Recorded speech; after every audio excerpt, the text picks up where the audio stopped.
जय श्री कृष्ण।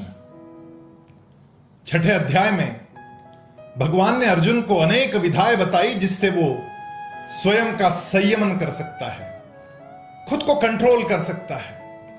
फिर वो शरीर हो या मन, उन्हें कैसे कंट्रोल करना है, इसकी अनेक विधाएं भगवान बताते चले गए। और ये सारी बातें जब भगवान बता रहे थे तब अर्जुन के मन में एक स्वाभाविक प्रश्न उठा और अर्जुन ने भगवान से पूछा, चंचलम ही मनः कृष्ण प्रमाथि बलवद दृढ़म तस्याहम निग्रहम मन्ये वायोरिव सुदुष्करम। भगवान, ये जो मन है, ये मन बड़ा चंचल है और ये प्रमाथि बलवद दृढ़म है। ये इतना बलवान कि ये रुकता ही नहीं, ये छूट कर भाग जाता है, यहां वहां भागता रहता है, वायु से भी ज्यादा वेगवान है। मैं वायु को रोक सकता हूं, लेकिन उससे भी वेगवान इस मन को रोकूं तो कैसे रोकूं? अर्जुन की यह बात बिल्कुल सही थी। हमारे साथ भी ऐसा ही होता है। हम काम कुछ कर रहे होते हैं और मन हमारा कहीं और चला जाता है। भोजन करते समय भी मोबाइल में देखते रहते हैं तो भोजन का स्वाद पता नहीं चलता। पढ़ाई कर रहा है बच्चा, मैथमेटिक्स पढ़ रहा है, उस समय उसको घर की याद आती है। मैदान पे जाता है तो ननियाल पहुंच जाता है। मन विमान से भी अधिक गतिमान, वायु से भी अधिक गतिमान, यहां वहां दौड़ता रहता है। और अर्जुन पूछ रहा है कि इसको रोकूं तो कैसे रोकूं? और इस सबसे महत्वपूर्ण प्रश्न का जवाब भगवान देते हैं। भगवान कहते हैं, असंशयम महाबाहो मनोदुर्निग्रहम चलम अभ्यासेन तु कौन्तेय वैराग्येन च गृह्यते।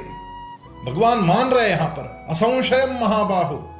हे अर्जुन, तू जो बात कर रहा है वह असंशय, निस्संशय बिल्कुल सही बात है। मनोदुर्निग्रहम चलम, यह मन निग्रह नहीं कर सकता, और अचलम यानी बहुत दौड़ने वाला भी है।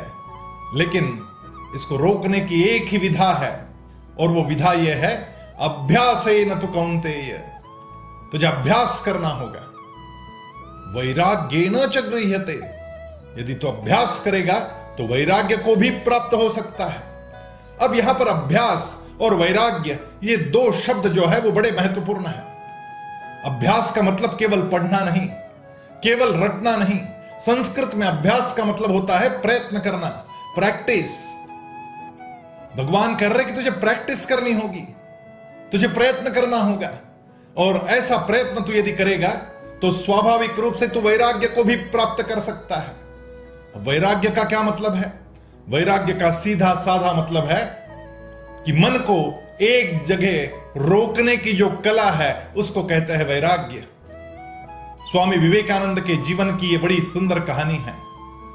सर्वधर्म परिषद के लिए वो अमेरिका में थे और सागर के किनारे बैठकर कोई पुस्तक पढ़ रहे थे। उसी समय वहां पर कुछ युवा खेल खेलते हुए पहुंचे। उन्होंने अपने साथ कुछ अंडे लाए थे। उस अंडे के जो कवच थे वो समंदर में फेंके जा रहे थे और उनके साथ एक बंदूक थी। समुद्र की लहरों पर ऊपर नीचे उठते वो जो अंडे के छिलके थे उनको बंदूक की गोली से उड़ाने का प्रयास करते जा रहे थे। एक गोली गई, दो गोली गई। स्वाभाविक रूप से जब आवाज आई तो स्वामी विवेकानंद उस तरफ देखने लगे कि यहां क्या खेल चल रहा है। और जब किसी युवा ने गोली मारी और वो गोली लगी नहीं, तब स्वामी जी के चेहरे पर एकदम से हंसी आ गई। वहां इकट्ठा उन युवाओं ने पूछा कि आपको क्या लगता है, ये खेल इतना आसान नहीं कि हम गोली मारे और लग जाए। ये छिलके हिल रहे हैं, समंदर की लहरों के साथ ऊपर नीचे हो रहे हैं। ऐसे छिलकों पर गोली चलाना कोई साधारण काम नहीं है। स्वामी जी ने केवल हंसते हुए अपनी गर्दन झुकाई। तो एक युवा ने पूछा, क्या आप करके दिखा सकते हैं? स्वामी जी ने कहा कि मैं प्रयास करता हूं। और स्वामी जी ने वो बंदूक अपने हाथ में ली। किसी युवक ने एक छिलका फेंका और स्वामी जी ने बिल्कुल एकाग्रता से उस छिलके पर निशाना साधा और पहले ही निशाने में छिलके के टुकड़े हो गए। युवाओं को लगा कि हो सकता है ये एक योगा योग हो गया होगा। उन्होंने दूसरा छिलका फेंका, फिर तीसरा छिलका फेंका और हर बार उस छिलके के टुकड़े हुए। युवाओं ने पूछा स्वामी जी से कि यह कैसे संभव हुआ। स्वामी जी ने कहा कि मन की एकाग्रता से यह संभव होता है। आज से पहले मैंने कभी इस प्रकार बंदूक को हाथ तक नहीं लगाया, लेकिन जीवन में कोई भी काम करना हो तो ध्यान साधना यह बड़ी महत्वपूर्ण होती है। और भगवान इस छठे अध्याय में कहते भी है कि कैसे बैठना चाहिए, कैसे सांस लेनी चाहिए। प्राणापानो समो कृत्वा नासाभ्यंतरचारिणो। प्राण और अपान को समान करते हुए अपने नासिकाग्र पर ध्यान रखते हुए कुछ देर तक इस प्रकार का अभ्यास करना, अपना ध्यान एक जगह एकाग्र करना और साधना में रत होना। साधना का मतलब ही है कि कोई चीज को साधना। तो ध्यान और साधना यही अभ्यास है और इसी अभ्यास से मन एकाग्र हो सकता है। उसकी विधा छठे अध्याय में बड़े विस्तार से बताई है। आइए जानते हैं इस विधा को और आगे बढ़ते हैं। जय श्री कृष्ण।